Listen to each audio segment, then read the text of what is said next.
Welcome to Through a Glass Darkly Radio. You're here with Sean Patrick Hazlett on United Public Radio. And today, my guest will be Don Ecker. The music in the introduction was Mark of the Doomslayer by Carl Casey at White Bat Audio. All right, so before I bring Don on, I'm just going to give a quick background. Don Ecker was the director of research for UFO magazine. As a medically retired law enforcement officer, he puts a skeptical and honest eye on UFO and paranormal subjects. Ecker hosted the critically acclaimed radio programs UFOs Tonight and Strange Days for 6 years, interviewing the many important personalities in the UFO and paranormal fields and related areas. Later, along with his close friend, television and film star Dwight Schultz of the A-Team and Star Trek fame, he hosted Dark Matters on the Reality Radio Network. Currently, Dark Matters can be heard on cyberstationusa.com. Welcome, Don. Correction. Yeah, you like that, huh? Cyberstation USA. Cyberstation USA is no longer in service. I'm on KGRA DB, digital broadcasting. I've been there since 2017, and Dark Matters Radio is still going strong. As a matter of fact, tomorrow, 4 p.m. Pacific, 7 o'clock Eastern, my show airs once again on this platform, StreamYard, through KGRA. And I've got two former Navajo Rangers. I don't know if you know what they are, a law enforcement agency that work primarily on reservations. They're law enforcement accredited through the federal government, of course. One gentleman who was a lieutenant was there 31 years. The other guy, 23 years, a sergeant. And they're going to be talking about some of the really strange things that they've encountered periodically over the years, primarily on Native American lands, cryptids, skinwalkers, and some other very strange things. So it should be a very informative show, and it's going to be exciting for me because I've heard some really crazy stories that have emanated out of some of those areas. So I'm looking forward to it, Sean. But it's great to be back with you, my friend. How you been? But doing great. It hasn't been that long. I use my podcast to just stress test people for the live experience. Not that you needed any. I mean, you've been kind of going do-si-do with Larry King live on CNN and all that stuff. So you didn't really need that, but you know. And Larry got pissed at me. Okay. Larry King, God rest his soul, he's no longer here. He's room temperature. But Larry, I did his show roughly 6 times until a case. I knew Larry's producer, okay? And this case came across my desk that came from NASA, okay? NASA. It was not something that happened down here on the deck. This was from a live NASA feed back in 1991, where the space shuttle encountered not 1, not 2, but 3 unidentified bogeys in orbit. And here was the weird part. Someone or somebody took a shot at one of these craft. And suddenly, this thing took violent evasive maneuvers and shot out into space and then kind of came back around. Now, my wife was the publisher of UFO magazine. We had done a special series of articles back in the late 80s on Ronald Reagan's Star Wars initiative. Okay. We interfaced quite a bit with the Pentagon, Department of Defense, got a lot of public information about what Reagan was trying to do. And of course, this was the program that absolutely caused the Soviet Union, okay, the communist Soviet Union, to go into bankruptcy. All right. Now, when this happened, and I was all, I mean, you know, hey, I was in military intelligence in Vietnam during the war. I was wounded there. I had I had a top security clearance with a crypto access. Okay, in the military, you couldn't go any higher than that. And basically, I was up on a lot of this stuff. And when I saw that live feed, it's a hell of a story. All right. By the way, the shuttle was STS-48. You can see the video on YouTube. Okay. It was up there. I haven't looked at it in a while, but it should be up there. If you want to check it out, check it out. But so I called this guy up at King. His name was Tom Farmer. And I said, Tom, I've got something here that will blow your freaking mind. And he said, well, what is it? So I told him. He said, look, he said, run that down to CNN in LA. I'll have them beam it back to me and I'll take a look at it and I'll get back to you. Well, I did.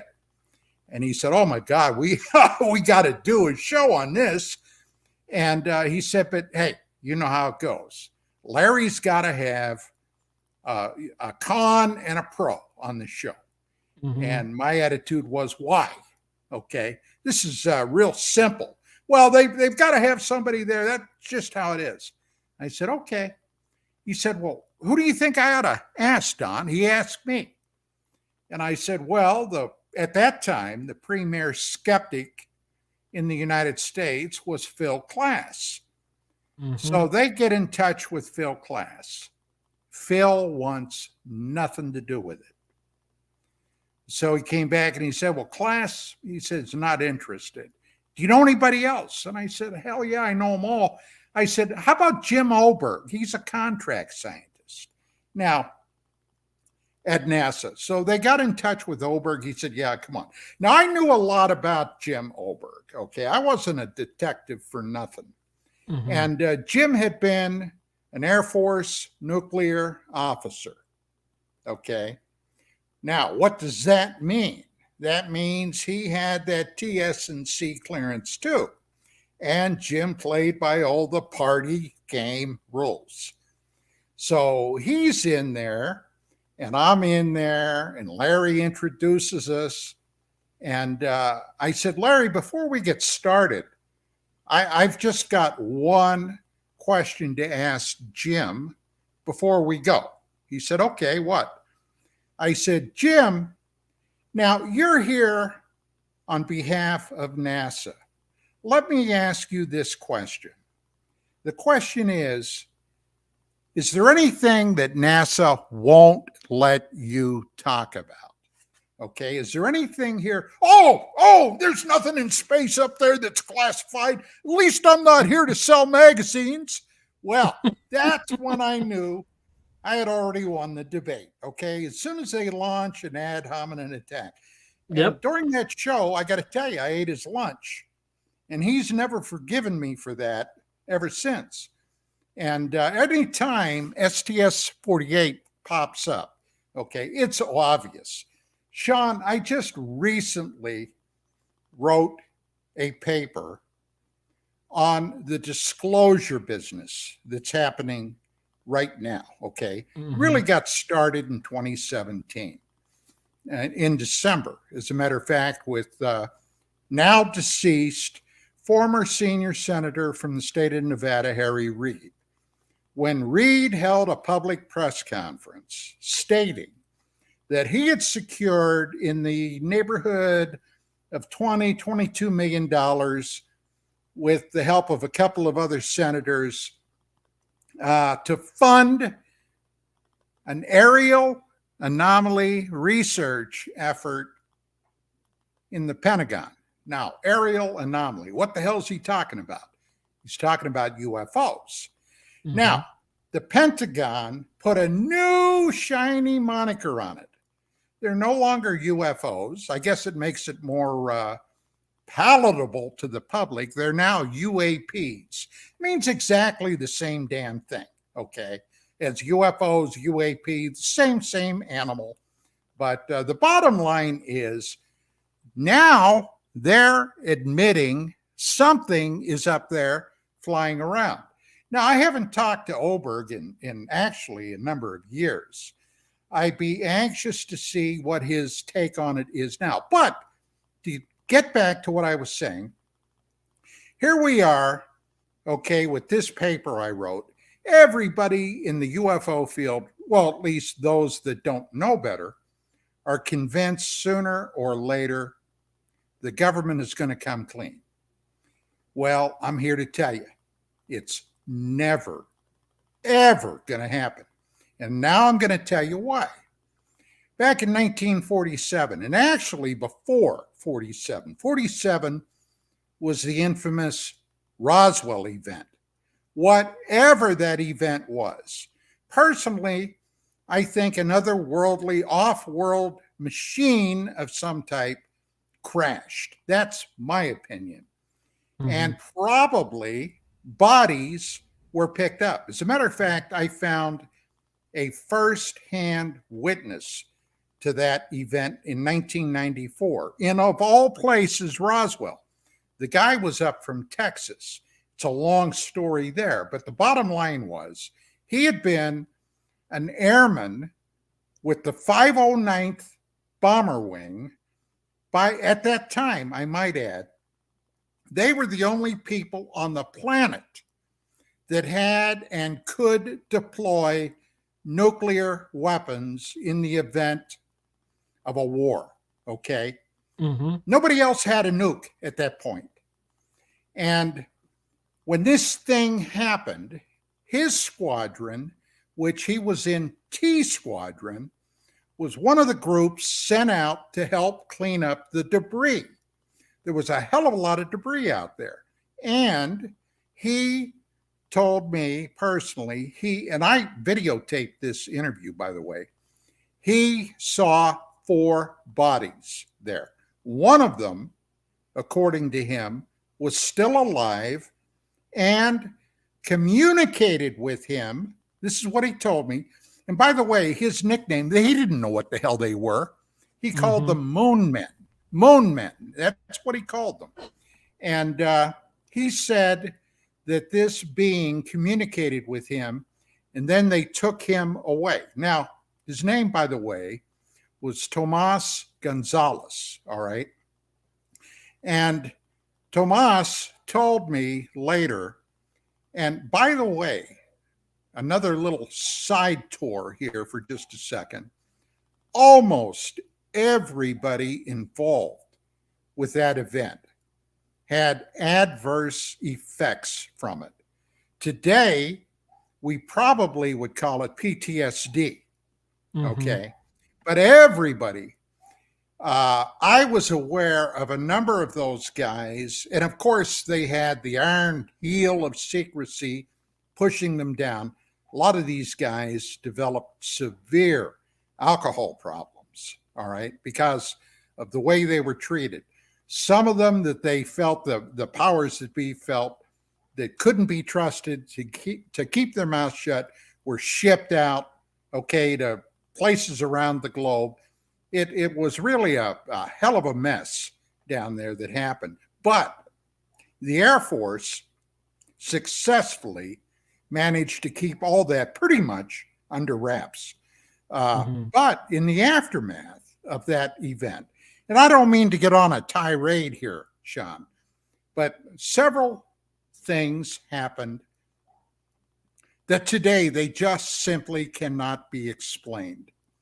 In the immediate aftermath of the Roswell event, Number one, the Army Air Corps was stripped from the United States Army, and they were turned into the U.S. Air Force, a separate military entity. Number two, and this had an ominous ring for the entire world. The National Security Act was signed into law. Okay? Now, what does that mean? That means that if it is determined that something threatens the National Security Act or the national security of the United States, anything, including premeditated murder, may be carried out.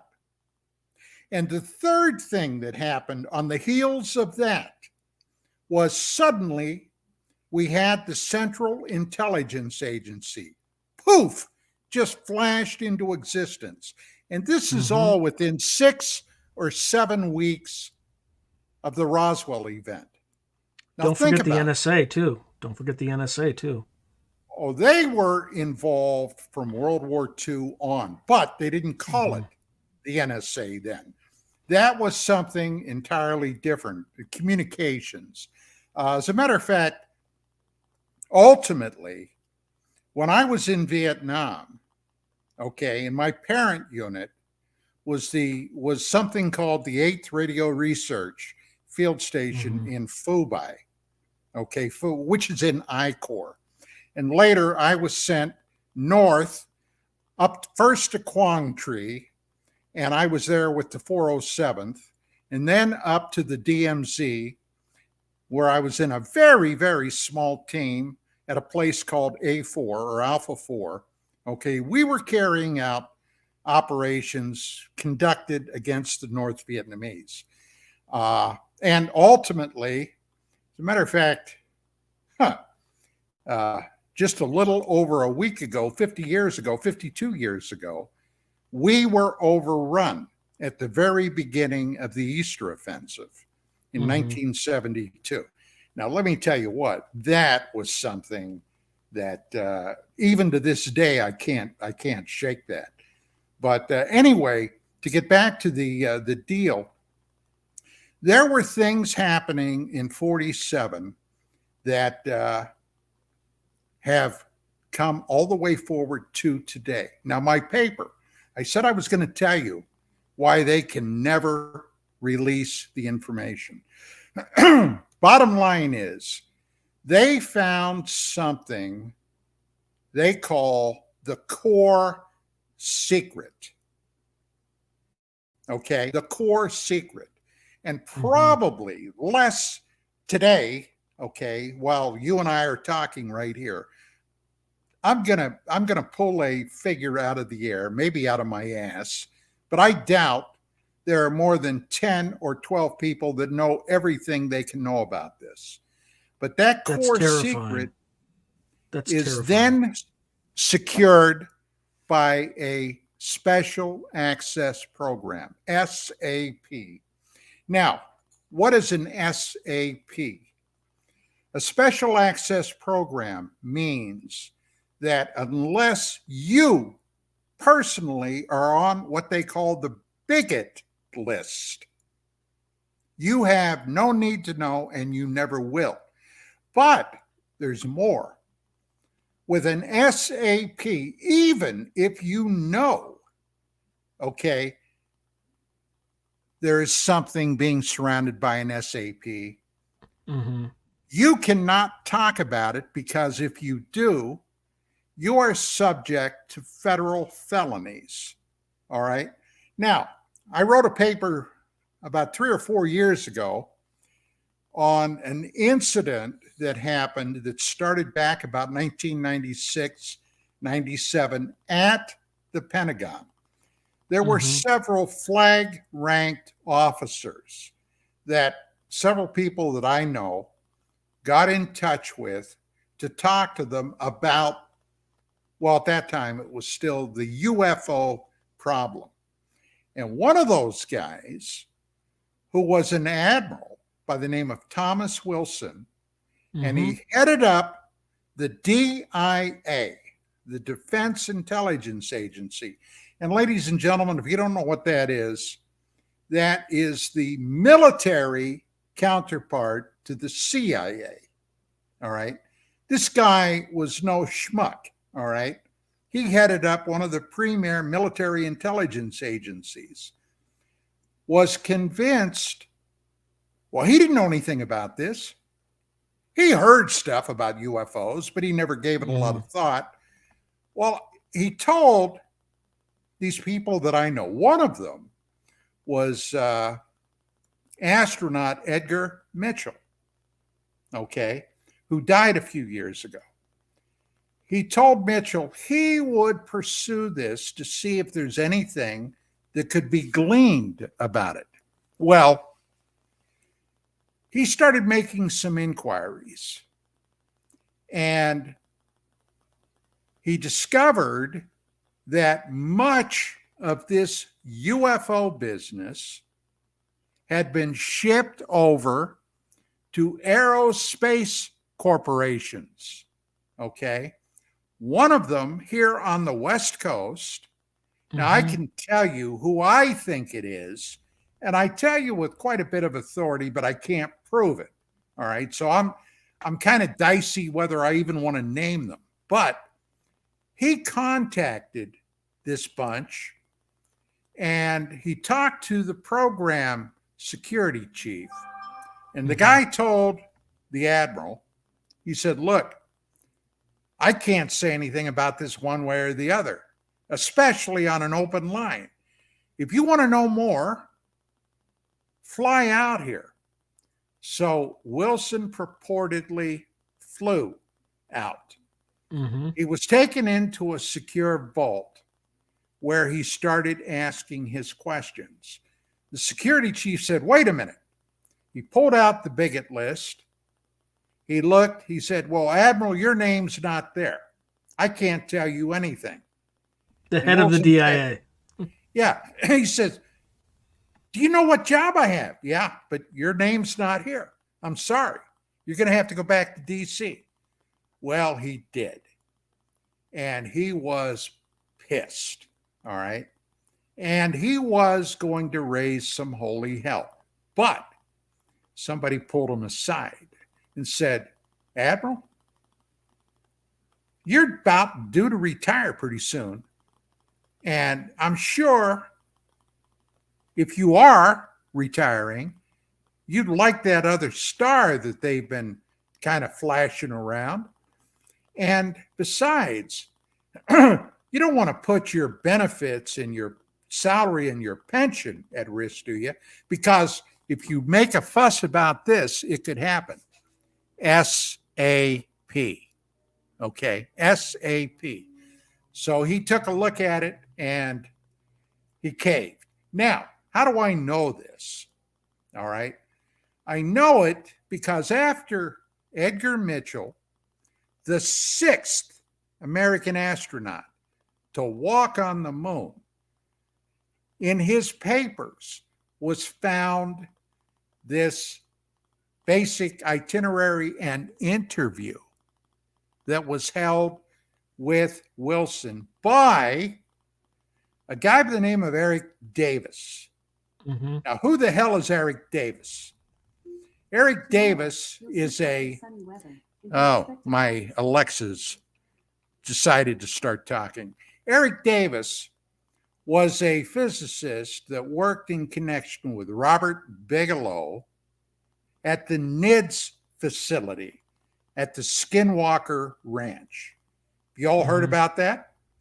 Now, I got a buddy that's a physicist who told me that Eric Davis was the only guy he knew who could have a raging knockdown, drag-out fight with himself, by himself, in a solitary room. But that's beside the point. So Davis, okay, when this came to light, Wilson obviously denied everything. He had no choice, even if he wanted to talk, because if he talked, he'd be violating the SAP. Okay. He couldn't. And Davis went incommunicado. And still to this day, several years later, has never addressed this. But this is all in Edgar Mitchell's paperwork. So you don't look, guys, I'm telling you, the fix is in. Now, my paper, I came to a conclusion. What I think may be at least part of the reason. All right. On Larry King Live, I broke two huge stories. One in November of 1991, involving a Russian probe that was sent to Mars called Phobos 2. And the other story, of course, was STS-48. Now, both these stories involved conflict. Phobos 2 was a probe that was launched in 1988 to Mars, along with its predecessor, Phobos 1. Now, when these craft were launched, all right, Phobos 1 disappeared about a month and a half after launch, just evaporated. The Russians at that time said that it was a combination of human and computer error that they lost this probe. But Phobos 2 made it to Mars in January of 89, took up a position around the planet, was photographing the planet. And on board this probe was an extremely powerful Russian laser. Now, at that time, nobody here in the West, at least outside of NASA or government, knew that NASA was working hand in glove with the Russians. All that telemetry coming back from their probes was filtering through Goldstone, okay, the vast antenna array. Oh, I've been there. I've been to Goldstone. It's on National Training Center's, right, Fort Irwin. Yeah. Right.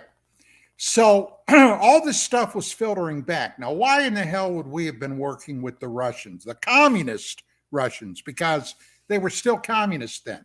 We had just fought a 50-year Cold War with them. Well, there was talk at that time between the United States and the Soviet Union of sending a joint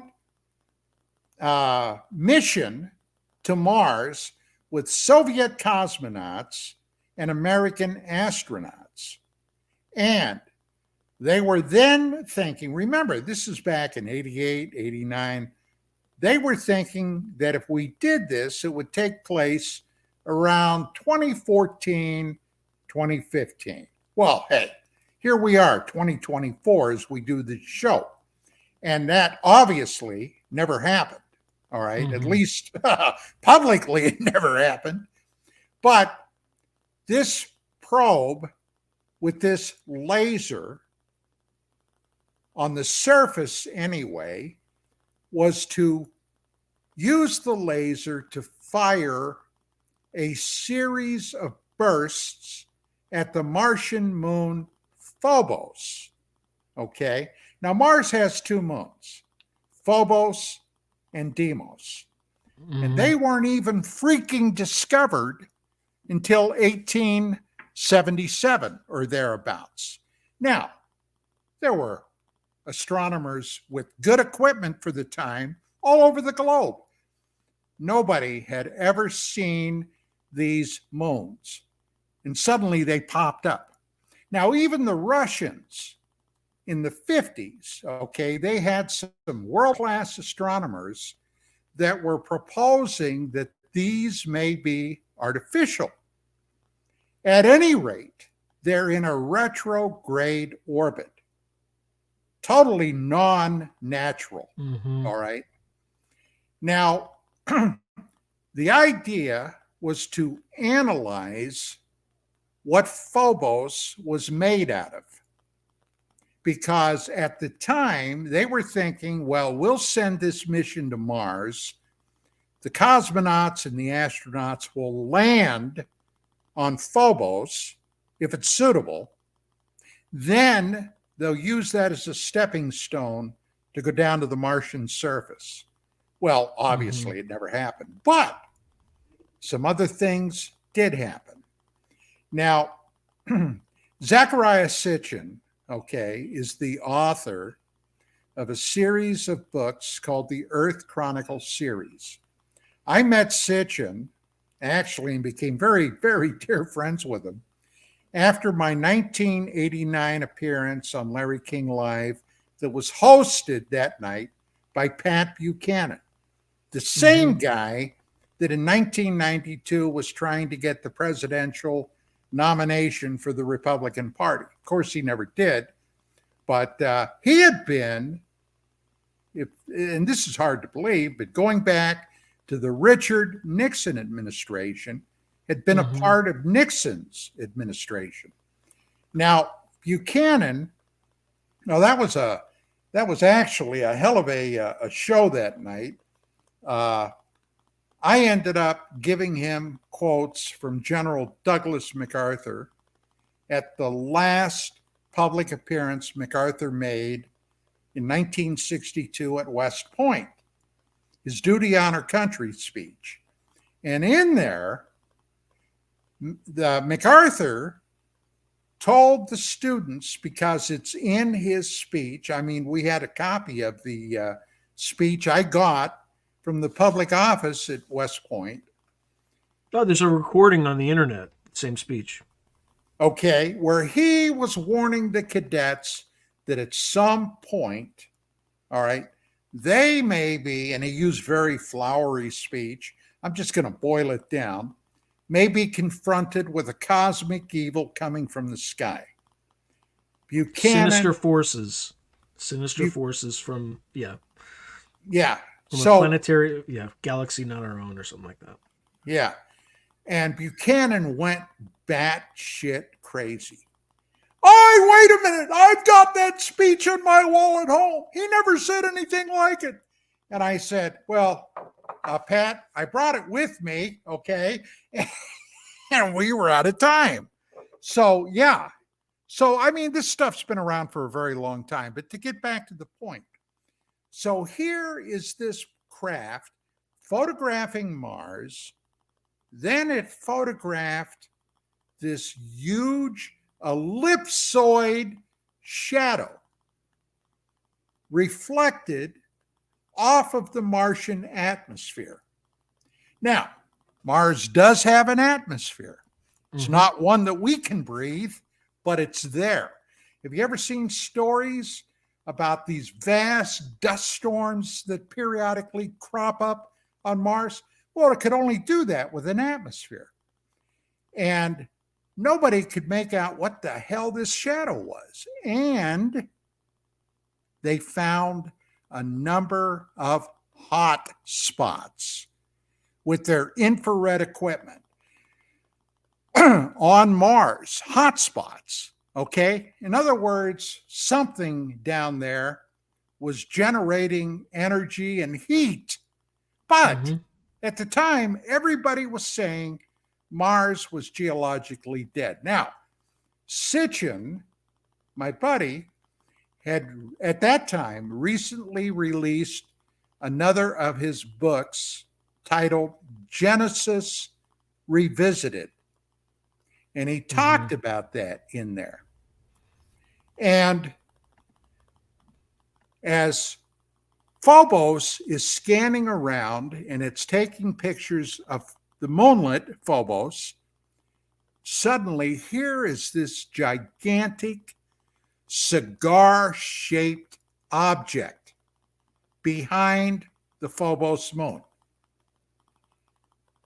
The Russians at Glavcosmos said this thing was 25 kilometers in length and 1.5 kilometers in diameter. Now, gang, what does that measure out to?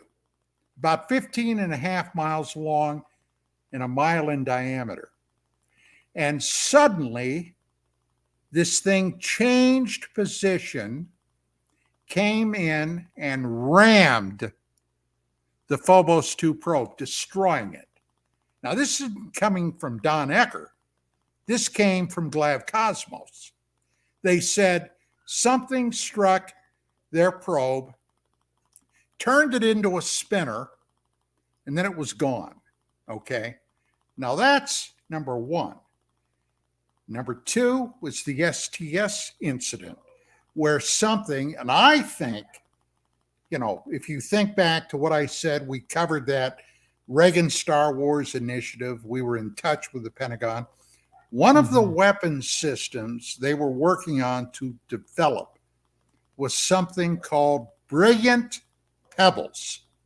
Now, Brilliant Pebbles was in essence a space-borne huge shotgun firing hypervelocity pellets that in the event of a nuclear launch coming toward the United States from, you name it, China, North Korea, God knows where, Iran, this thing would be in a position as it's just leaving the atmosphere to let it have it with this blast, thereby destroying the missile and hopefully the nuclear payload. So that's two incidents, okay, in space that do not bode well for the human race.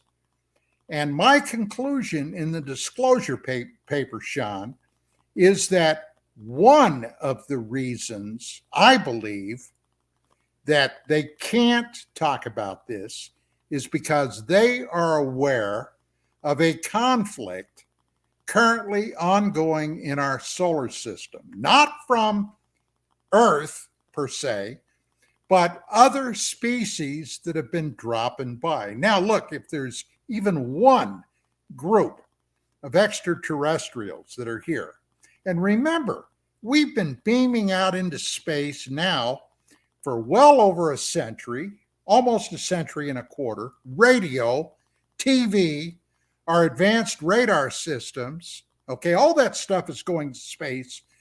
We lit up in the radio spectrum like a bright star.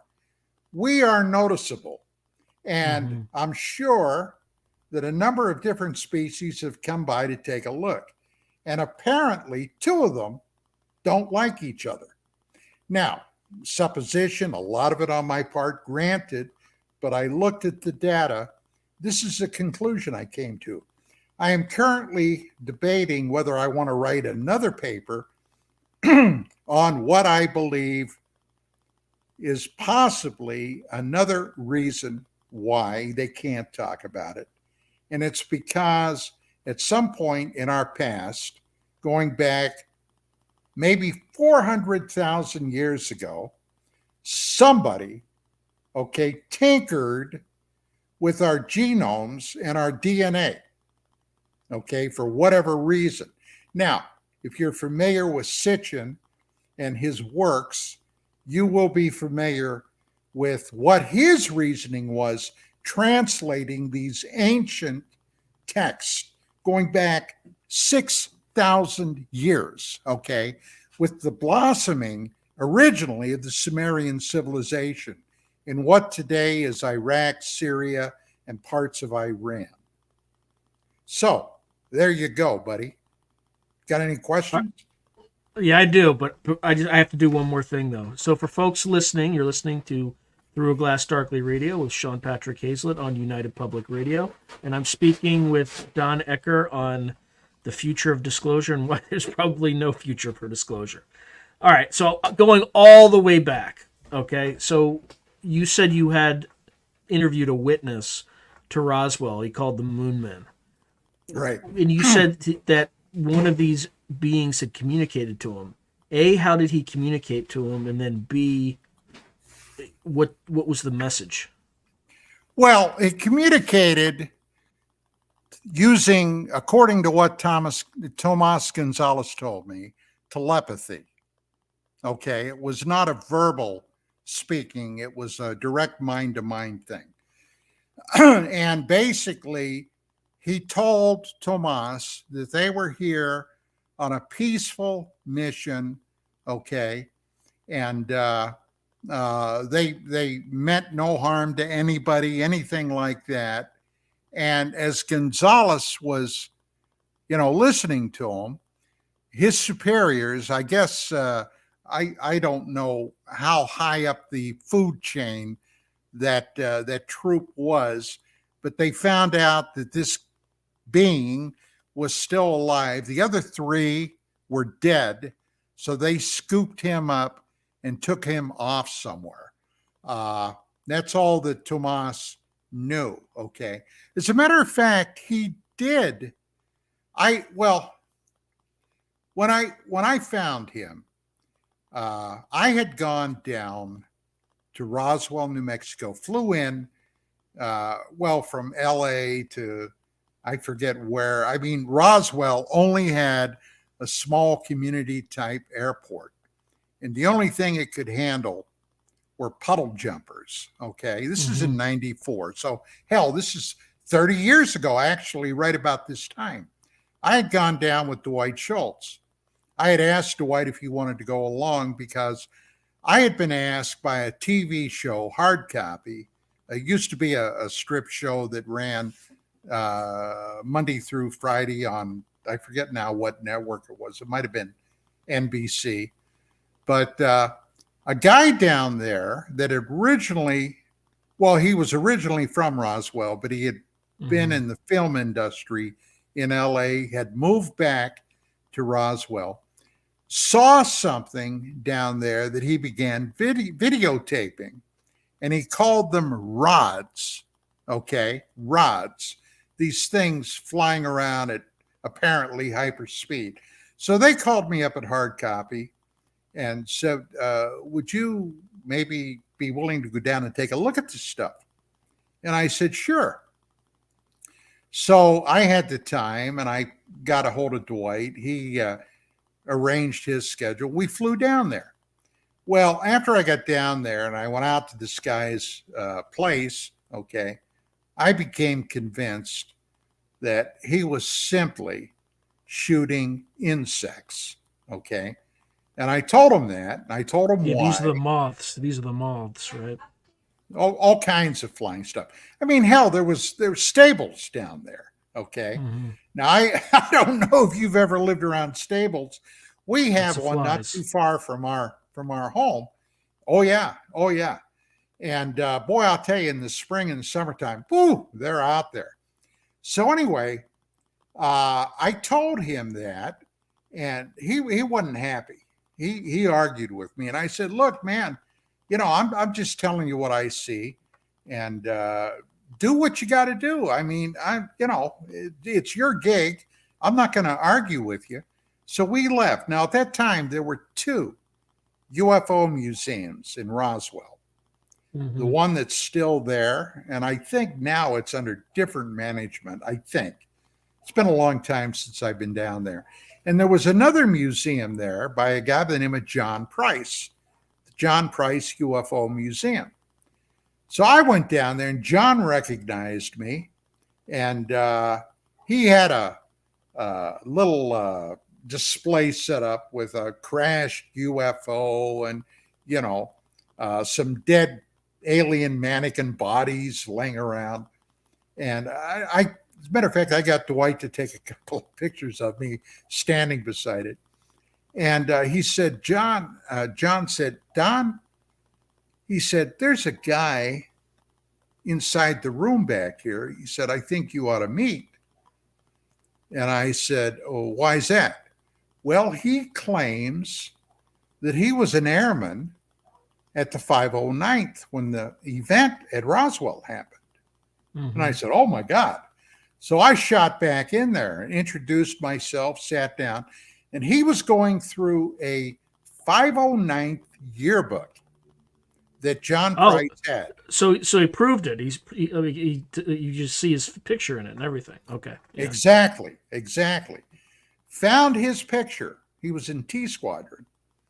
And I talked to him for a while, and I was getting excited, and I asked him, well, where do you live? He lives in Tomball, Texas. Now, why was he there? Now, this is the weird thing.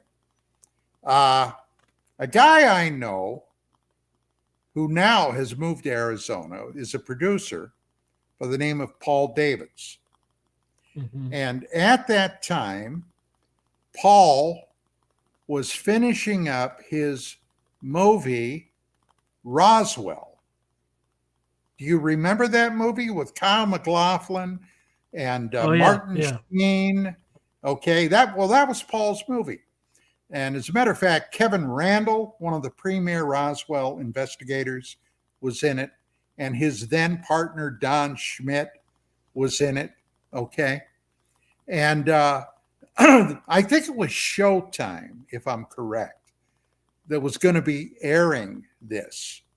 And they were running commercials about this movie up and coming. Well, Mr. Gonzalez saw one of those. And he was up there in years. At the time, he probably was in, I'm going to guess, mid to late 70s, pushing 80. And he got confused and thought that this event was a reunion with all his old buddies from the 509th.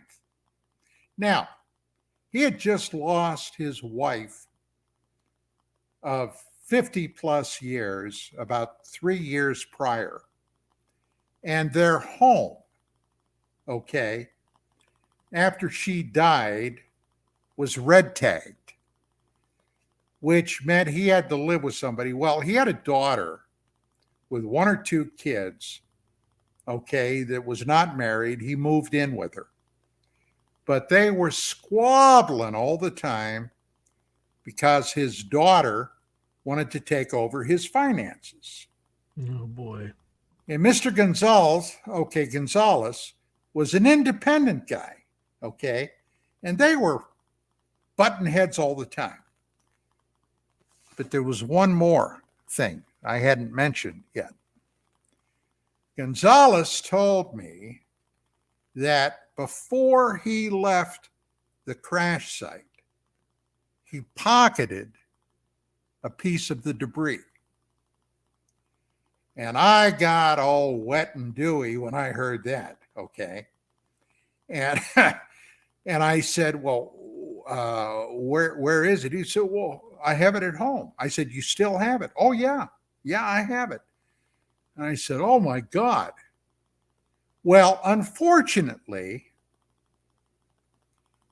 and it's funny how things work out, Schultz and I had to get back out to the airport because our plane was due to leave that afternoon. So we get out there, and I've got a show to do, okay, coming up. And that's when I was doing UFOs Tonight on the cable radio network. And we got to the airport, we go in to book in, and the plane, this puddle jumper, had broken down. Now we're stuck. Remember, I said this was a small community airport. Nothing was coming in. Nothing was going out. We're stuck. Well, I was going crazy. I called my wife to tell her what had happened. We get back to our motel we're staying at. We told them we had to go another day or so. And I'm sitting in there and I'm stewing and I'm thinking about what this guy told me. He's got a piece of a flying saucer. I mean, my God, how often do you hear that, Sean? So I called Price up at the museum and I said, John, what's the story with Mr. Gonzalez? And he said, well, he said, after you and Dwight got up and left, he said, the old man just got up and walked out. And I said, well, where'd he go? He said, I don't know.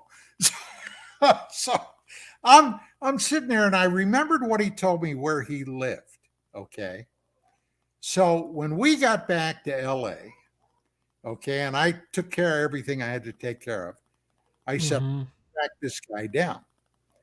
So I start calling. Okay. I called up the post office. I forget everybody I did call, but I got a list of names with his same last name. And one of the places I called, his son lived there. And I told him who I was.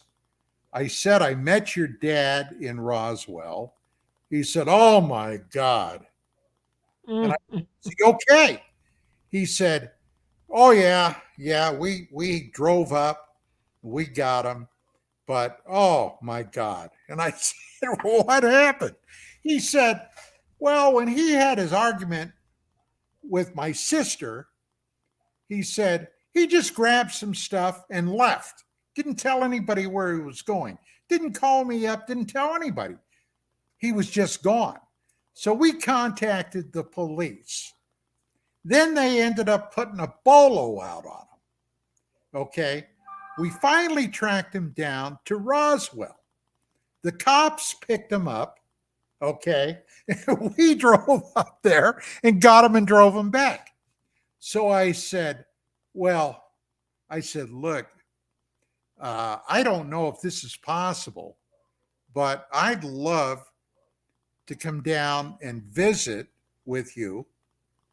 And I said, I'd love to interview your dad again, but put it on camera. And he said, well, yeah. He said, I don't see a problem with that. So I asked my wife, and she said, you bet I'm going.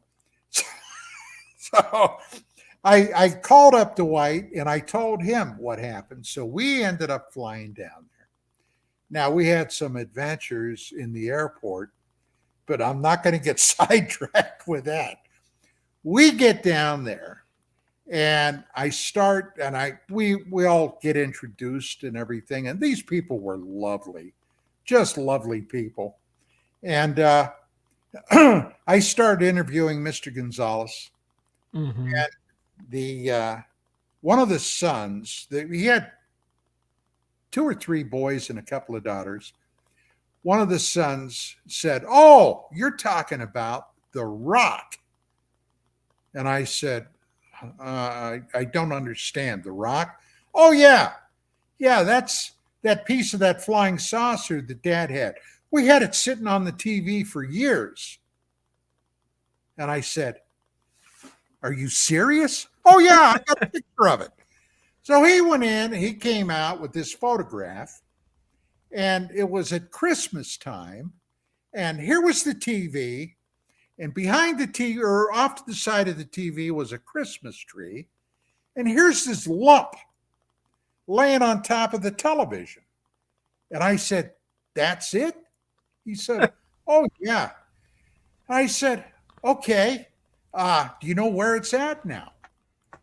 He said, no. He said, Dad had it. Let me check with Dad. So he asked Mr. Gonzalez if he knew where this thing was. He said, nah, must be in my stuff. Now, like I said earlier, his home had been red tagged, okay, which means it was due to be demolished, not fit for human habitation. Mm-hmm. But we got permission from him. So my wife, Vicky, and I and Dwight went down and spent an entire freaking day crawling through that place, looking for this thing in case it was there. Didn't find it. So finally, Mr. Gonzalez was talking to one of his boys, and he said, well, maybe it's in with some of my old clothes and stuff in the storage locker. After he had moved out of the house, after his wife died, okay, got everything packed up, put it in a storage locker. But here was the fly in the buttermilk. The daughter, the one that he was having the fight with, had the keys to the storage locker. So one of the brothers called her up and said, we'd like to get those keys. What do you want those for? Well, Dad wants to get in his... Tell Dad to go F himself. I mean, that's what it was, okay? So we never got a chance to see that. And then not long after, Mr. Gonzalez died. So I have no idea what happened. That's a hell of a story. Did the rock look smooth? It looked like a or chunk was it... of metal. It looked like a chunk of metal. Interesting. Okay, but they called it the rock. Did he ever describe this being, the Moon Man? Oh, yeah. He carved 4 wooden figures that he gave me. I have them. And I've got a photo of it. God, if I'd have known we were going to be talking about this, I'd have sent it to you. Well, let me see. Is there any way I can send it? No, I'd have to send it to you probably via email or something. Yeah, you could send it to me via email, and then I can show it on the screen once I get it. Okay, all right. Give me your... Oh, no, wait. I have your email address. Can you hang on a second? Can you play some music or something? I can keep. Or can can you talk? Okay. Yeah, I could talk. I can ask. I can keep, so the questions that are going to be coming. I still hear you, by the way. Yeah, I know. Okay. Yeah, all right. So another question that's going to come up is, I read your paper finally, even though I was a bad boy and didn't read it last time. There's the bit about Ingo Swann. Ingo Swann's a part of this. So we should get into that a little bit. Oh, he was another buddy of mine. As a matter of fact, when I find this, okay,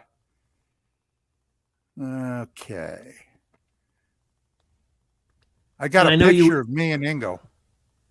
Well, you were wondering in that paper why L. Ron Hubbard, not L. Ron Hubbard, sorry, so many Scientologists were involved in remote viewing.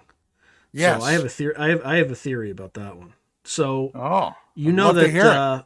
You know that L. Ron Hubbard and Jack Parsons are the ones that went out to the desert and did the Babylon working out there in the Mojave Don't forget Desert. Crowley. Yeah, well, I don't know if Crowley was there, but Crowley is tied to Jack Parsons and all that stuff. You know who Lamb is, right?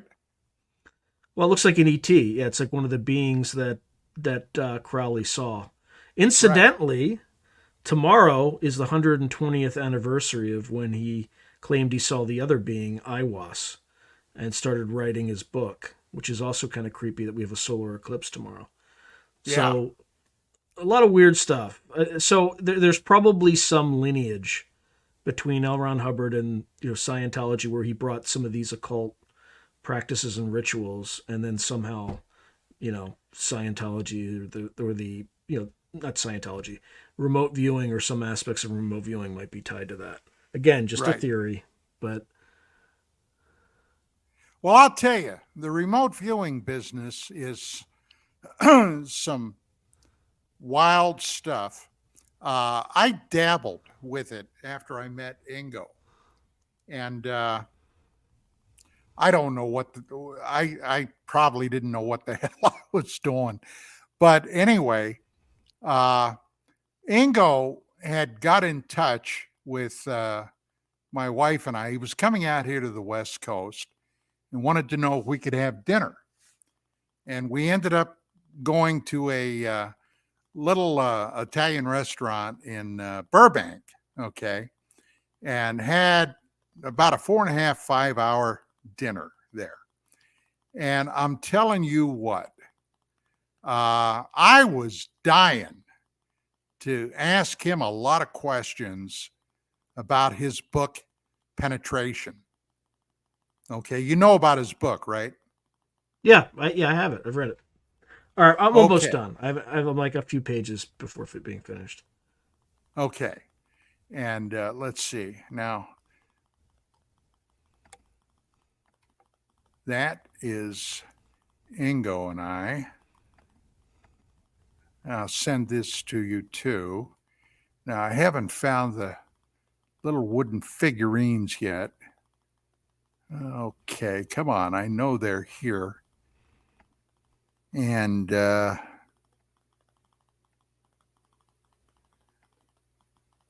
no luck so far. See, did I put them here?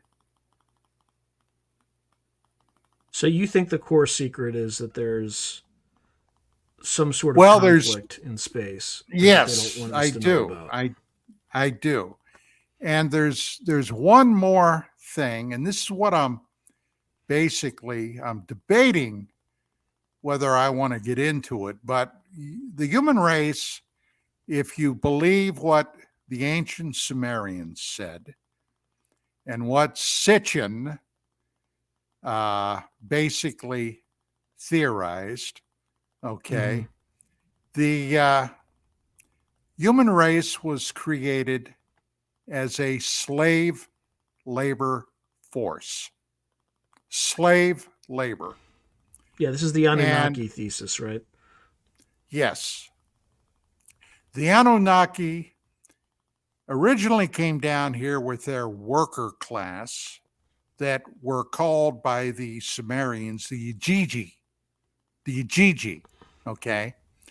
And they were down here to do one thing, primarily mine gold. Now, what the hell would they want gold for?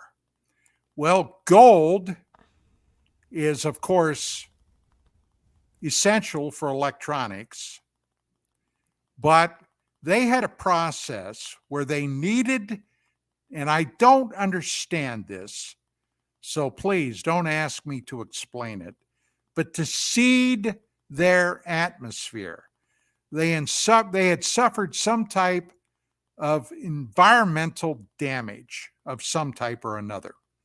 And the gold, and we're talking about infinitesimally small flakes, okay, somehow helped seal the atmosphere. They were losing maybe ozone, God only knows. But so the bottom line was, all right, boy, I should have done this. I didn't know we were going to go here. By God. I can't find it. I can't find it.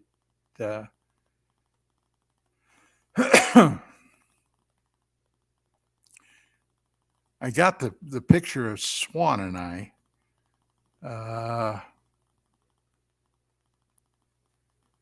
Okay, Don and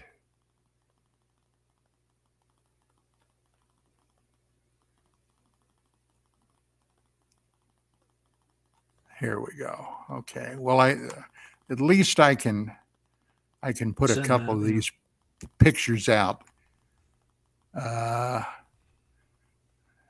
Zachariah. Okay. And I'm just going to do this. Let me get over here to your mail.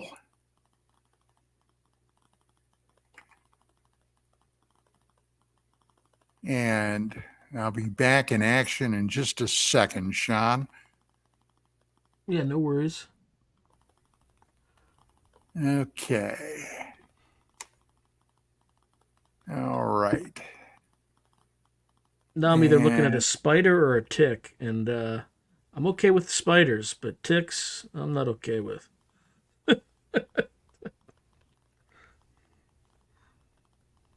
Okay, I'm not sure I got you, buddy. Just send it over? Sending, okay. I'm attaching it right now. And, okay.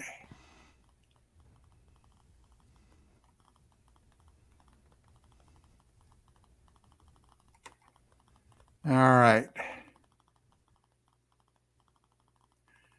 All right, you got 2 photographs coming to you right now. Okay, let's see. Isn't modern technology amazing? It is. I don't know if I could just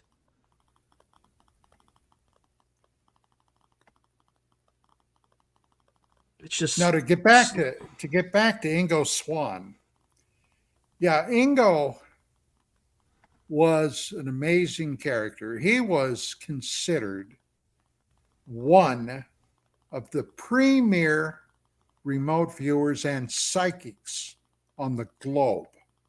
Okay. And when he was at SRI, all right, at the beginning of the remote viewing program, there was another guy there by the name of Pat Price, who was also, by all accounts, amazing. Now, Price, excuse me, and Swann were given a project by somebody that they were to remotely view something in West Virginia. And by mistake, they ended up remotely viewing an ultra top secret NSA facility there. That was not their target, but they got somehow hooked into it. And they were coming up. They looked in files. They named names of people that worked there.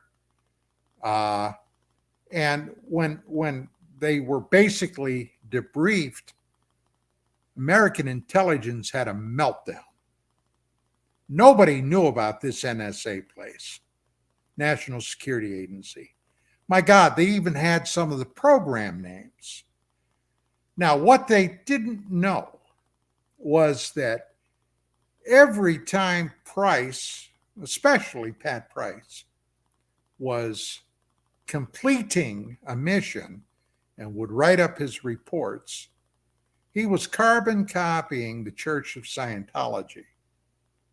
Now, at that time, we're talking about the 70s, the Church of Scientology and the IRS were going at it hammer and tong. Were you aware of that? There were a lot of stories that were coming out about Scientology. As a matter of fact, in one case, a newspaper reporter out west here, and I forget now where it was, it might have been Arizona, had done a series of exposés on Scientology. One day he went out to his mailbox, opened it up, and inside this mailbox was about a 5-foot long, very pissed off rattlesnake. So somebody had shoved a rattlesnake in there. I guess hoping he'd get nailed. But luckily he didn't. Maybe he heard the rattle when he started jostling the lid. I don't know. But make a long story short, there were a lot of things going on. And the IRS, they had, now by this time, L. Ron Hubbard was dead. Okay. But his wife was his former wife, she's a widow now, was running a lot of stuff. She ended up, after this thing, you don't want to piss off the IRS, okay? That's a bad bunch. You just don't want to mess with them. And they were. And she ended up doing some jail time. And a lot of them did. But they found when the FBI and the IRS went in to the Scientology headquarters, they found all this stuff from SRI on this then top secret remote viewing program. Well, boy, I'll tell you what, the bells started ringing with that.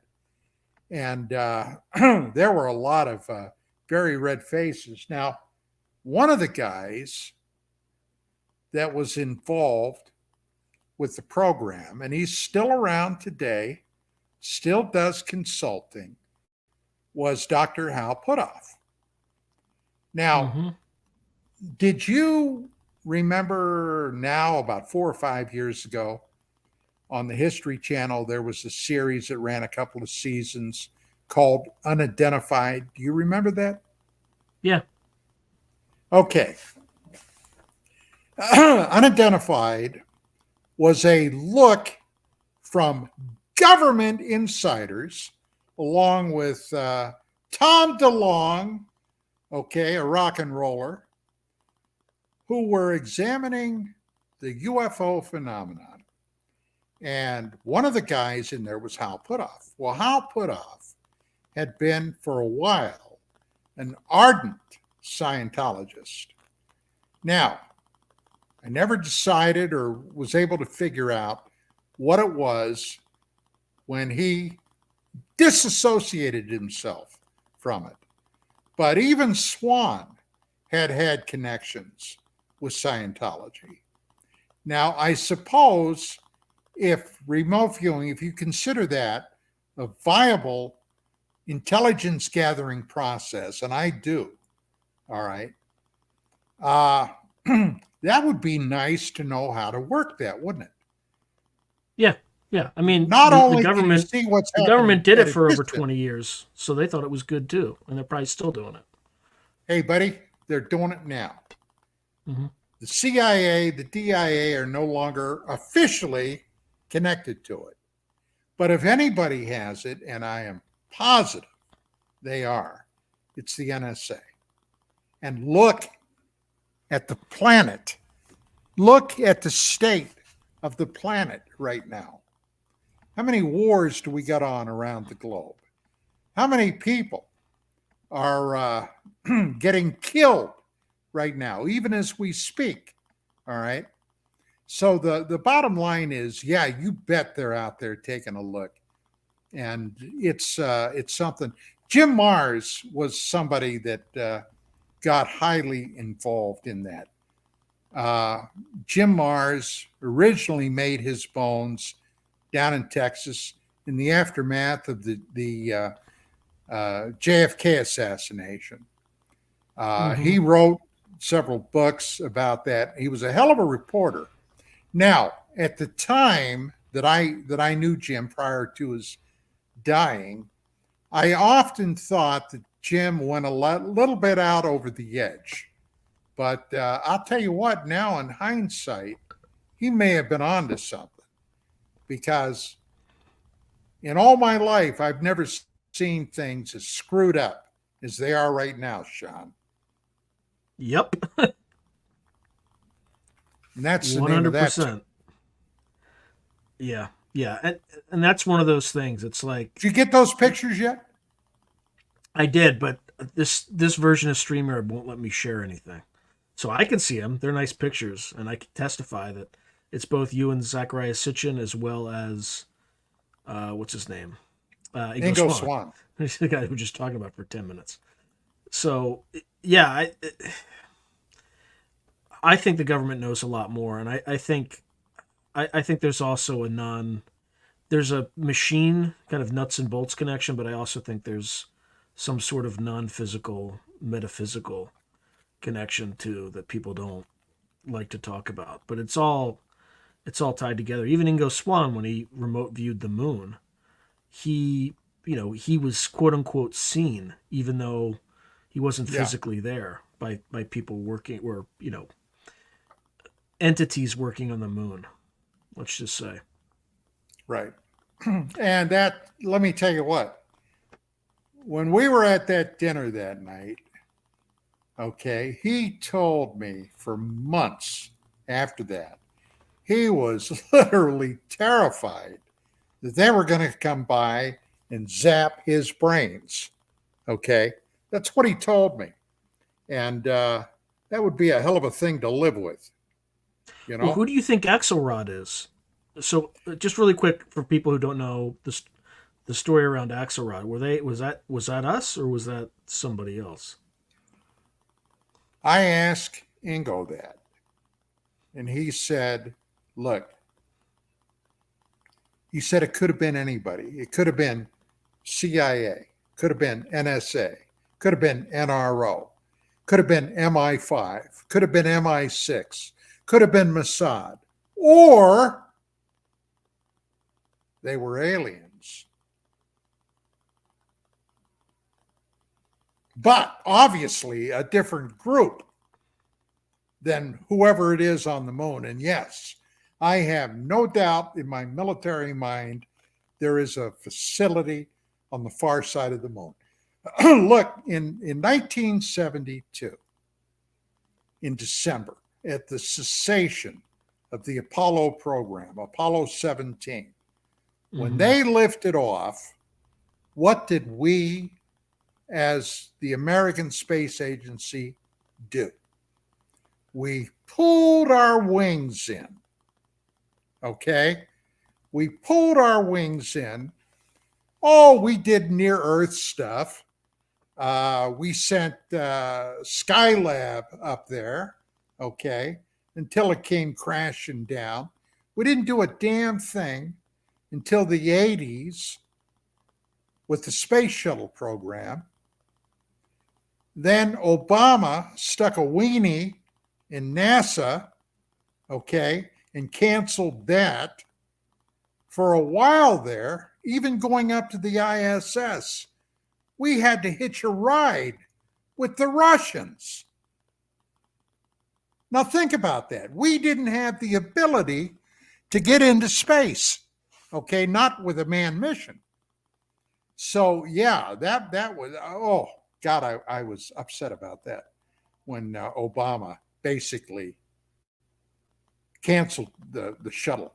But hey, look, you know, Swan told me when we would talk.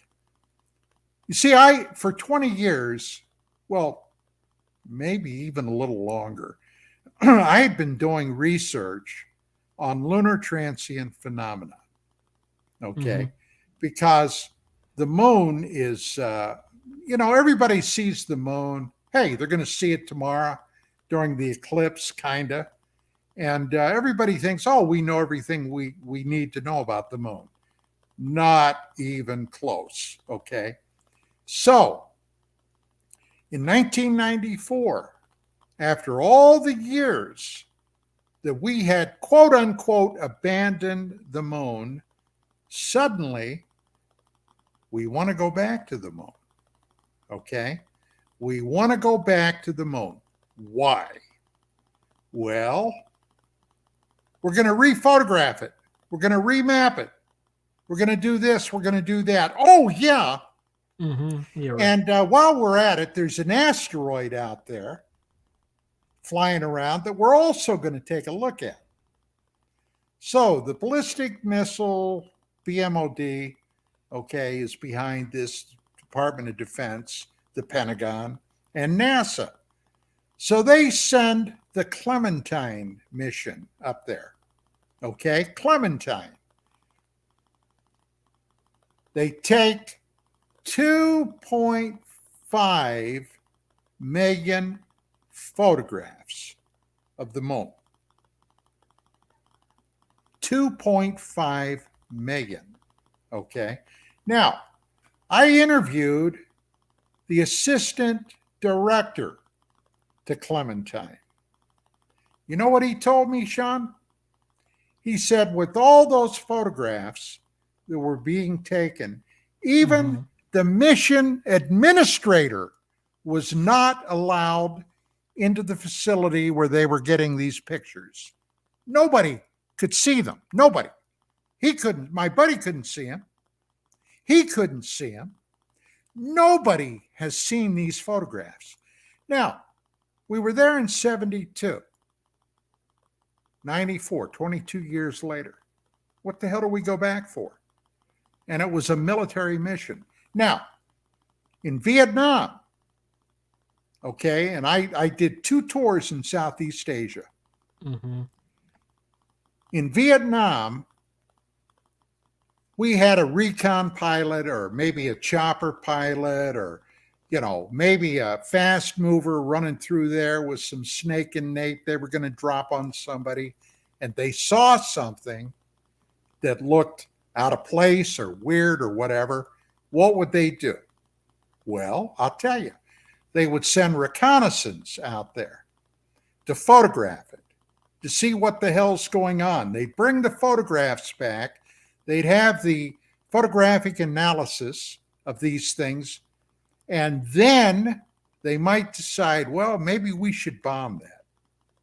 Maybe we should blow whatever they're doing off the map. Or let's wait a little bit. Let's see what else they're doing there. Maybe they're going to bring in facilities for troops. Or maybe this is going to be a depot for vehicles. Or maybe, okay, they're going to do this or that. Then we'll make a decision. That's exactly what the hell they did on the moon. They know something was up there. And 22 years later, I am convinced they went back to take another look. Okay, now, what kind of equipment did they have on this Clementine probe? They had top of the line spy satellite technology. What does that mean? That means that from orbit, they can count the number of buttons on your shirt. If you smoke, they can figure out what brand of cigarettes you've got in your pocket. Okay? You know that. Okay? You know from your military service that I'm not exaggerating about that, am I? No, I mean, they could do that decades ago. Like, Right. Stuff's not new. Right. So if they could do that decades ago, there's, you could easily extrapolate that they can use algorithms to re-image the data, rotate it, and get even more data from using artificial intelligence and stuff like that. So yeah, they're so the bottom line is, what happened to those 2.5 million photographs? How come we've never seen any of them? That's all taxpayer money. Okay, right. There's nothing of military interest on the moon, right? Right? So there you go. Okay. Buddy, we've been fed a bill of goods. So I got a question here from Art Levine. He says, do you believe in the secret space force with colonies on moon like Alternative 3, Corey Goode, David Wilcock? I mean, Corey Goode sued people for Corey repeating Goode his and story. David Wilcock. Are you stroking me, dude? Okay, are you I'm stroking not. me? I'm not. No, I'm just you. asking a question. Yeah, I know who Art Levine is. Okay, if it's the same guy, I know who he is. No. Do I believe that there are facilities on the moon? I do, but not ours. Okay. Do I believe that there's a possibility that the American G, the big G, has a secret space force with advanced technology? I think that's very conceivable. And this is a question that I've asked a number of people in the know. And they would never say, "Oh, you bet," or whatever, but they said, yeah, I could certainly believe they have technology right now that's possible. You bet. All right. But so colonies on Mars, nah, not so much. Do I think it's conceivable down the road? I do, providing, of course, we don't end up nuking ourselves into oblivion. Yeah.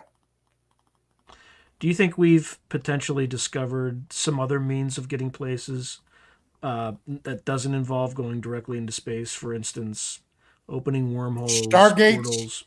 Yeah, that's Stargates. I have, Sean, I have no way of knowing. I've heard, look, in in the well over 30 years now that I've been involved with this, I've heard story after story after story. Now, remember my background. I was a cop. I was a detective. I worked on factual data whenever I could. And granted, a lot of witness testimony. But if somebody tells me, hey, we've got Stargate technology, the first thing I'm going to ask, well, what proof do you have? Now, do I think that there are such things as wormholes? Yeah, I do. I think it's very, very conceivable. But I'll tell you what, I sure wouldn't want to be the first guy to go through one to see where it went. Okay, that's something I'd pass on. Yeah, so in terms of proof or evidence, I would say, and I don't even know if you would even call it a wormhole, but are you familiar with the skull experiments back in like I think it lasted until the 90s, kind of early to mid 90s. Say that again. The what experiments? The skull, SCOLE experiments. No, I'm not. All right. We're gonna go a little. We're gonna go a little off the ranch a little bit. Just ride along with me. Don't. So, they had a bunch. I think it was maybe the British Psychical Society or something like that, and they were running seances, and they were trying to communicate with what subsequently was identified as NHIs. Now, where these NHIs are from, I don't know. But it took a very long period of time. But at some point, they were able to just put a camera in a room. They would seal up the film in factory settings. And whatever these beings were that could communicate via disembodied voices in the air, they brought all sorts of scientists and like that to try to see if there was any fraud or anything like that, and they couldn't figure it out. Are you talking about ghost hunting? Ghost hunting? Is that what it is?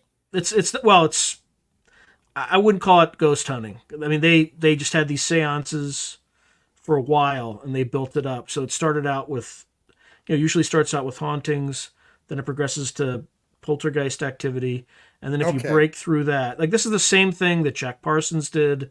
It's the same thing. Like there's two kind of ways to do it, right? There's the seance thing, and then there's the Enochian ritual, which is more of the Jack Parson dangerous thing.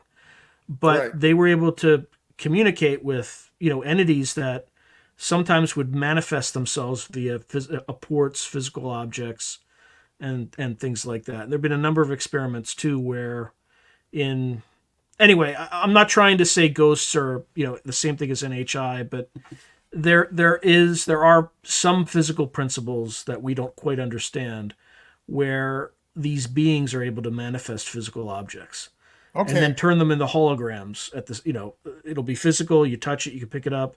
Then they'll tell you to put your hand through it. You put your hand through it and it's no longer physical. It's like a hologram.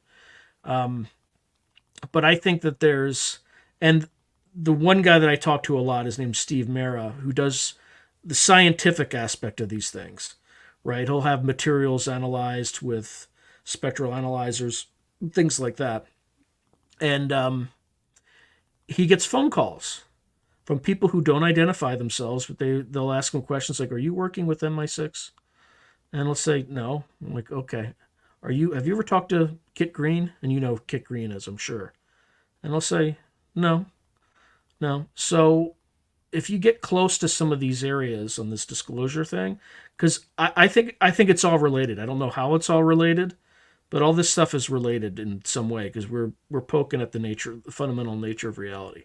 And the models that we have, I think, are getting better with quantum mechanics and things like that, but I don't think they still quite explain everything. So one thesis could be that they stopped going in the stars because they realized there might be a better way to traverse the universe by, opening up a wormhole or something like that. Incidentally, doesn't CERN start atom smashing on April 8th? Just like the solar eclipse? Just like the Crowley thing? Yeah. Look, I'm going to tell you something. I've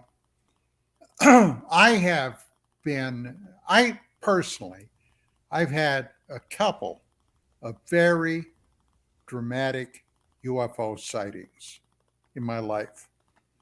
And this was something that just grabbed me a long time ago. And over the years, I've done so much research in so many areas. And one area that has intrigued me forever, was Enrico Fermi's paradox. Mm-hmm. Okay, even not having the capability of traveling at the speed of light, and for what it's worth, I believe there is technology that would allow somebody, maybe not us, but I mean out there, okay, to travel vast distances in a very short time, a la, if you will, I don't want to sound like a pop culture weenie, but like Star Trek, okay? I do believe Yeah, bending that is bending very, space time. Right. yes. So, anyway, where the hell are they? SETI, well, going back to the late 50s, all right, with Professor Frank, oh, geez, I'm Drake, okay, Frank Drake, going back to his first tentative steps of searching the sky in the water, okay, the water spectrum, okay, where hydrogen and everything, they figured that this, if somebody's going to be communicating, okay, to the stars, they're going to be using this frequency spectrum, okay, this narrow spectrum. And they've searched everywhere. So we've searched for God only knows how many years now. And so far, we did detect several signals. Yeah, the But wow the signal is one of them. Right? criteria, I'm sorry, The the wow wow signal? signal Oh, is one of yeah. them. Yeah. Oh, yeah. That was one of the most dramatic. Okay. We have, but the criteria is they must be repeatable. Okay. That's what they look for. All right. We got it this one time. Now let's see if we get it again. All right. And for example, the wow signal, they never did. And like you, not to get off the ranch too far, but right above us in polar orbit is something that has been there for roughly 13,000 years. Is it the Black Knight Now, satellite? it is. Yes, it is. And it is something that apparently was there before the Younger Dryas event. Okay. The Younger Dryas event is something that reshaped the planet and humanity, and we don't have time to go into it, but it basically put the human species that survived it back at ground zero, okay, to start all over again.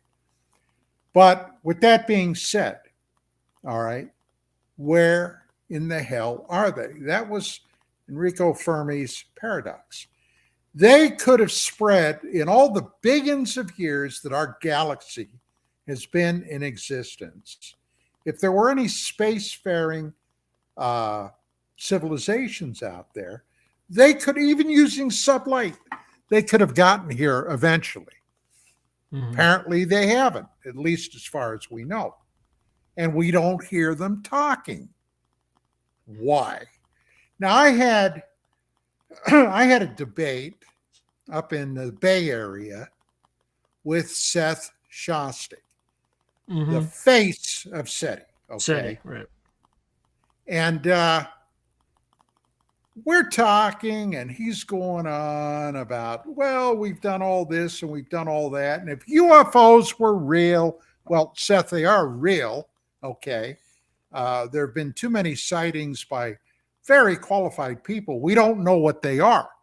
Well, everybody thinks they're spaceships. And I said, well, yeah, that's true. A lot of people do. But I'm not saying that. I'm saying it appears to be technology that we cannot yet identify. But let's just stop for a minute.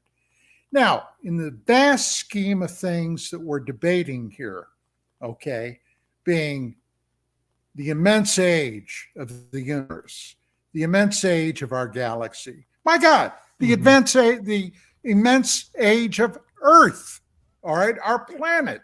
It's believed to be 4.5 billion years, give or take a few million years. All right, that's That time is beyond comprehension. But Mm-hmm. 400 years ago, okay, Christopher Columbus was out sailing the ocean blue with his three little Spanish ships, and they stumbled over the Caribbean. Okay? They said they discovered America. They didn't. What they discovered were islands in the Caribbean. But today, Seth, today, we go to the Caribbean, if that's where we want to go, in a few hours. How do we manage that? We have new, bigger, better sailing ships? Do we have, do we have a faster sail? No, we don't. What do we have? We have a different technology. Okay? We have a different technology. And the same can be said for SETI. How do we know that the aliens, would still be using something that we had the technology for over a century ago? Wouldn't it make sense that perhaps they have something else? And in many ways, we do. It's still limited by the speed of light, but we can send messages on lasers, okay? Mm-hmm. Laser technology is one way we can send communications. Well, if you have a probe somewhere out in the universe that's quantum coupled with, some device here, you have instantaneous communication, faster than light. It's instantaneous. Via spooky action at a distance. Yeah, quantum entanglement. Spooky action. Yes. So I mean, and we discovered that principle in the early 20th century. So if there's somebody else out there who's been there, done that, hey, you'd be shocked at what the military has available. Okay, some of these covert operations, covert teams, special forces, Delta Force, the SEALs. The stuff that they're keeping tight under the vest, but it's there. And by the way, you don't want to piss any of those guys off. Just a word of caution. Yeah, especially Delta, because they're the only ones that can operate in the United States. They have like because of their hostage rescue, they can run operations in the United States. Yes. Only, as far as I know, the only military branch that can. So, yeah, there's a lot of bad stuff that can be done. But right. So what do you think? So you think the secret, that the core secret, I think you call it, that they don't want people to know, is that we're just kind of bystanders in some overarching cosmic. Well, imagine, Sean, what would be the overall look back in 91 or 2. Okay. Mm-hmm. I got a call at the magazine. It's somebody I know. As a matter of fact, I knew them both. Richard Hoagland and Professor Stan McDaniel. Okay. Now, at that time, Hoagland and McDaniel were working on a paper because we were going back to Mars with a mission called the Mars Observer. All right.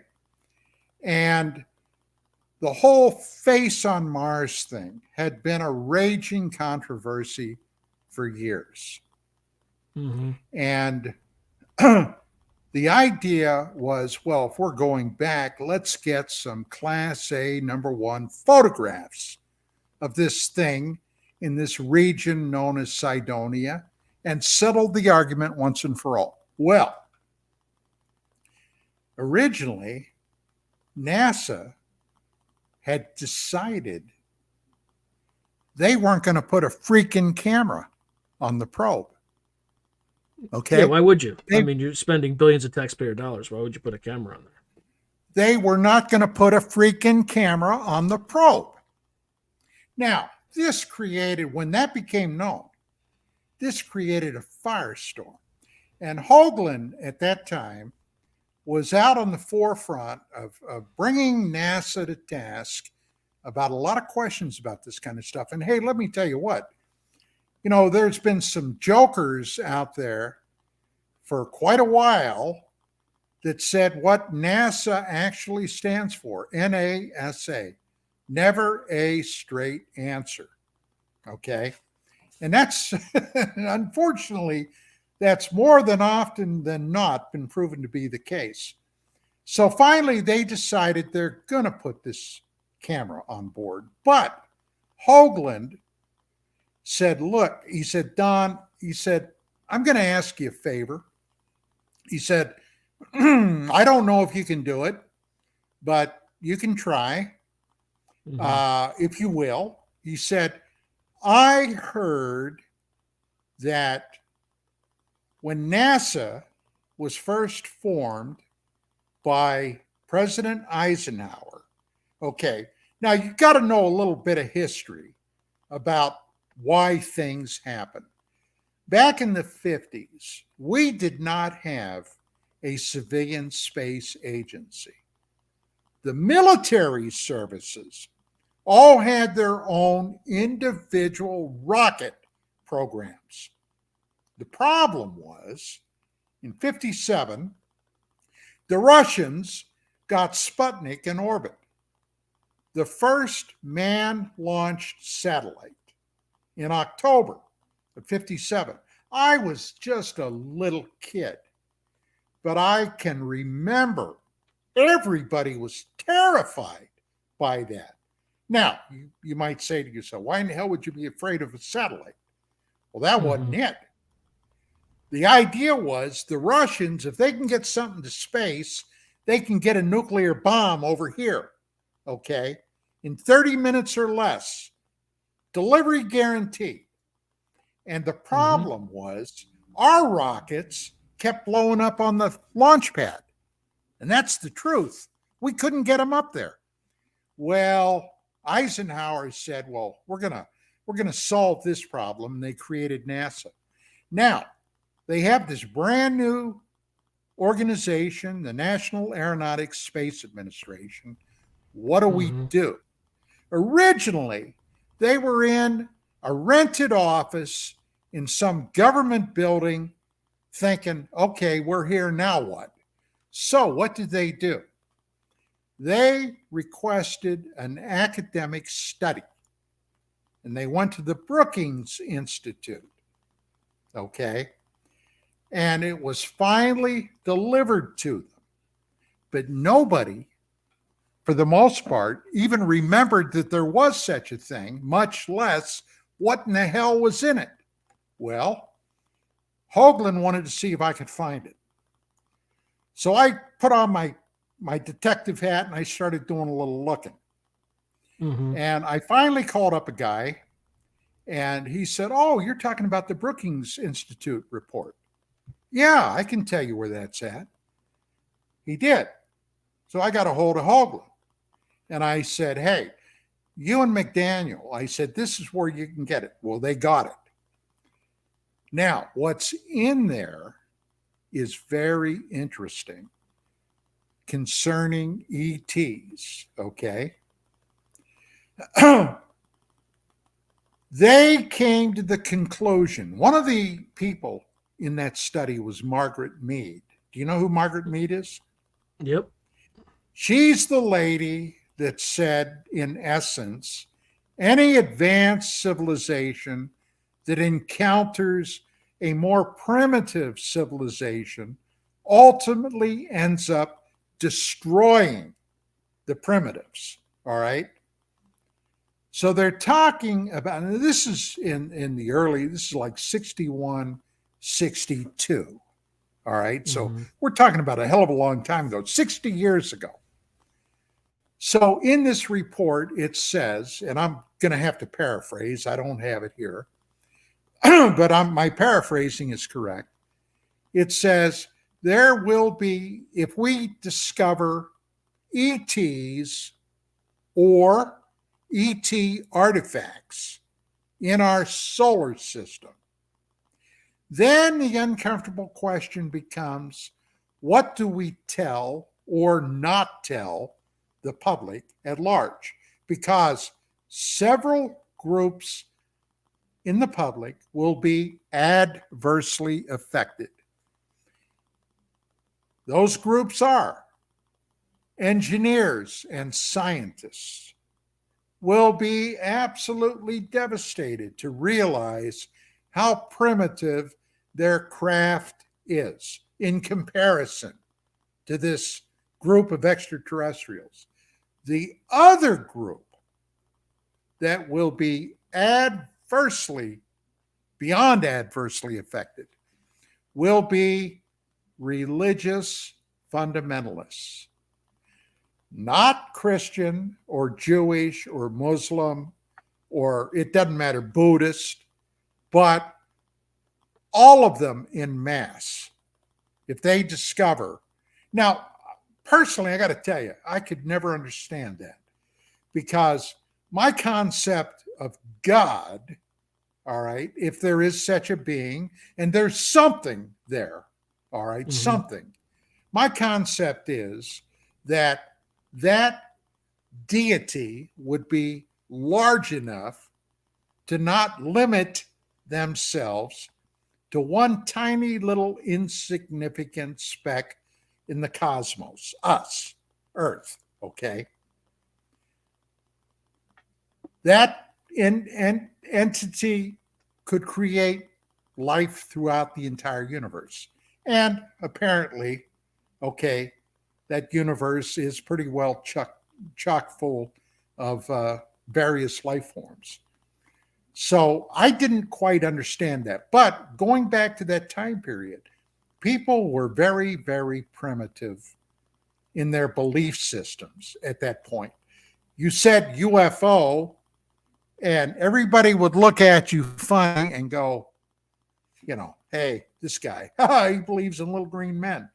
So, yeah, but now things are different today. I mean, 60 years later, to an extent, but there are still fundamentalists out there that are willing to murder and create mayhem and God knows what else, okay, in the pursuit of their particular belief and what their deity dictates. And I'm trying to be as politically correct as I can. All right. Well, just when you started talking about this, Don, by the way, this is a running joke on all my live streams. There's a great horned owl that always shows up. Like whenever I'm doing a live stream, it starts hooting outside. So as you were speaking, it started. Last time I actually stopped the live stream, I put something on to try to get a picture of him, and he's gone. He stopped after that. So anyway, hey, I got some news for you, dude, about hootie owls. What about them? Going all the way back to my very beginning, that was a reoccurring theme with many that claimed the abduction incidents in their lives. They often had a picture of an owl, okay, right before the event happened. So that'll give you something to chew on tonight when you go to bed. Yeah, I don't, if any of that stuff has happened to me, I don't recall any of it, but I do I got a spooky thing with great horned owls. Like, yeah, maybe he's just getting ready for the solar eclipse tomorrow. What do you think of that? I think the moon's going to pass in front of the sun. We're going to have a shadow, and then things are going to go back to the way they were, screwed up.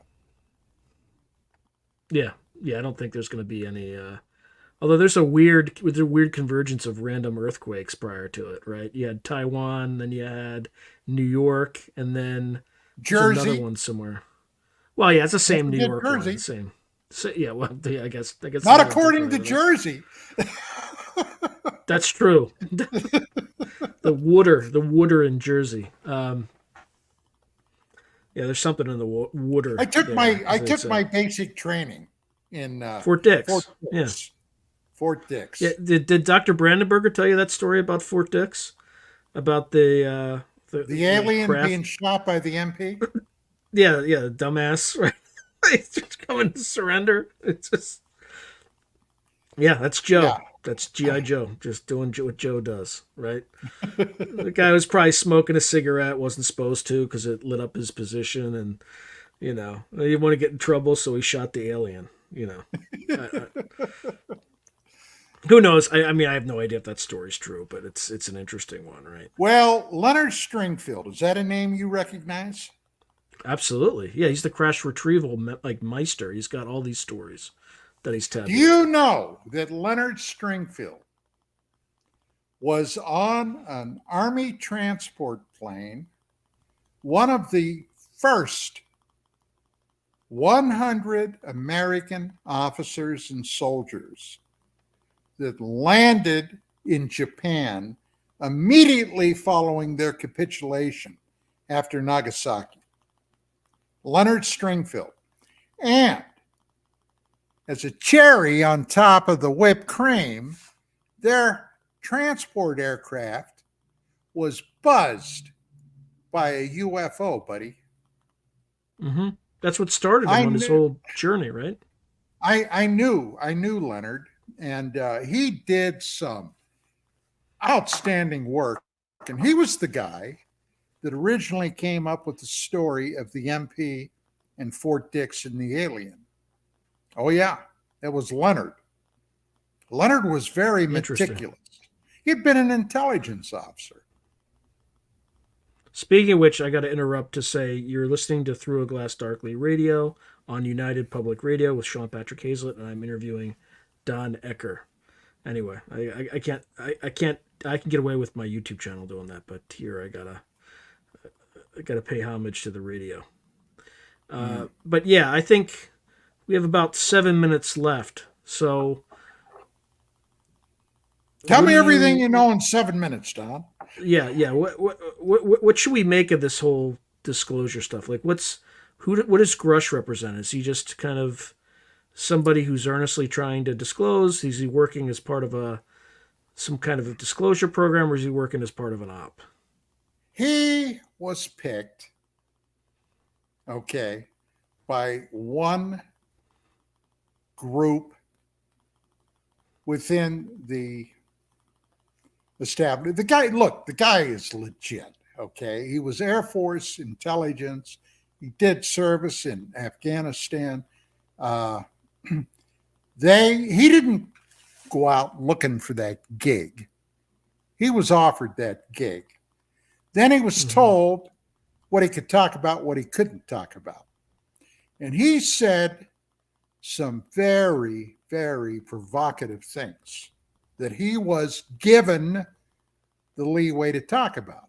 For example, he said that, yes, there have been human deaths involved with the pursuit of this subject. Now, he didn't specify whether that's correct, who killed whom. He didn't specify that people were whacked as a result of national security or were whacked by the phenomenon or whatever. He just said that people died. And I found it, of course, hey, I was a cop. I found it stupefying that nobody followed up on that. Okay? Nobody in Congress asked him more about that. They probably did. They probably did in a closed hearing. That's the problem. Everything you see in Congress is just high theater. Everything. Look, those guys are asshats. But anyway, to get back to this, Grush said, and he was authorized to say, that his intel states that the military, the government, had at least 12 or more recovered non-human technological craft from off-world. Now, you read my paper. Does it make sense, Sean? Does it make sense that somebody could come up with a way to traverse interstellar space in a very short time the technology to do that, to just come here and crash. Does that make No, sense? they had to be shot down. There you go. What does make sense is battle damage. Now, they said, well, we got one or two. Okay, I could accept one or two technological failure. All right. But a dozen or more, okay, these advanced things, no, no, no. Then you got to go back, you got to look in the past. All right. A la Robert Lazar. Now, I knew Lazar. I've been to his home. Okay. I've interviewed him extensively at his home and a number of times on my radio show. And when I did, I wore my cop hat. I took copious notes, everything the guy said. You know what? All these years later, 30 plus years later, his story has never really changed at all. Mm-hmm. The guy has been on a straight and narrow path with that story. Now, having said that, I've been around long enough to see people that have popped out of the ether into the UFO field and been a big, big name draw for a short time. And then when the allure wears off, they loved that star status. And I've watched it happen again and again. Their stories start to creep up, and a little more and a little more and a little more comes forward. And before long, you know, the guy's as full of BS as a Christmas turkey, okay? Not Lazar. That's never happened with him. But getting back to Grush, there's one thing that I found amazing, and it piqued my curiosity. He said on the public record, somebody asked him about Roswell, and he said, well, I was told I can't talk about Roswell. The most freaking famous UFO event in all of UFO-dom, and he was told he can't talk about it. Now, that makes you go, that's really interesting, isn't it? Yeah, that means it's significant. You think? You think? Right. Yeah. 100%. Yeah. What do you make of Chris Bledsoe? Do you know that whole story? Jesus. Give me a refresher real quick. Okay, I thought you were going to go off. So he's been having experiences for, I don't know, 20 some years. I mean, it might be a little off. He claims the presence of a being he calls the Lady, right? There's UAP or UFO sightings. He can, there's lots of orbs around his house. He can sense orbs before they show up. He goes outside. They'll appear. And I think the most interesting thing about the story is the military intelligence community and the intelligence community, broader intelligence community all together. He also started talking about earthquakes in Baja California and stuff like that that would subsequently happen on the date that he predicted. And the intelligence community like lobbed onto him like napalm and kind of kept him quiet for, almost a decade. And now his story's I have heard the name. I'll be very honest. I've never really looked into it. When you mentioned seeing orbs and stuff like that, that kind of refreshed my memory. But I got to tell you, those kind of stories, unless I find something I think is really significant, I've kind of passed them by. Look, man, if I told you, how much over the years I've been exposed to, my wife even yesterday told me she's shocked my brain is not mush. Okay. So, not that Yeah, I'm whining, you understand. I think again the suspicious thing on that story is the fact that the intelligence community shut him down. He was saying something that they didn't want coming out about the nature of reality or whatever. But anyway, I think we're like a minute over, my friend. So I might We have got to to. go. We got to go. So thank you very much for being on the radio show, and I'm sure we'll have plenty of future opportunities to talk because there's a lot of material here. You know, a lot of it's fake, a lot of it's real, and half the time you can't tell the difference between the two. So we'll see how it happens. So I think the Well, I hope your audience enjoyed it. oh, absolutely, I can tell from the comments that they did. So thank you, my friend. It's always a pleasure talking to you. Thank you everyone for watching, and tune in next week. I think I have Grant Cameron on next week, and he's gonna apparently tell us about something. We're gonna talk about disclosure again, only on the Canadian side, and they were thwarted by kind of U.S. defense folks. I think it's heating up again. So he'd say he'd have an update potentially by then. So thank you everyone. Thank you, Don. Good night.